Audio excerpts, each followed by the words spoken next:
You can learn a lot about life from chess. Here's what I mean. Life is sort of like a game. If you play it well, you win. If you miss a small move, you might be able to fix it later on. If you blundered, you might lose. Now, I don't want to sound pessimistic or even nihilistic. Of course, there are many positive things chess can teach us too.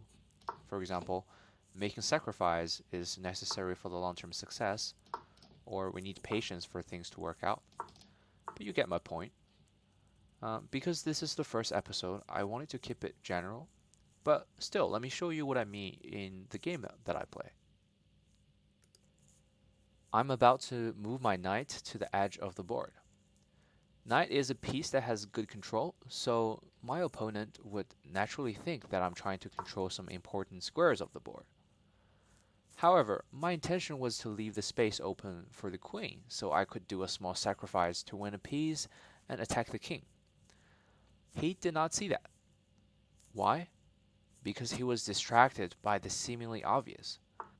The idea that my knight move is a setup for the bishop sacrifice did not even go through his thinking. I think there are many lessons to be taken away. I tend to be introspective about things. But let's take one. Have you ever been distracted by the beautiful photos your friends posted on Instagram? Did you also want to look as good as them and post your photos? But that's a distraction, in my opinion. Think about it. Do you really have to be a 10 out of 10 good looking to have a fulfilling life?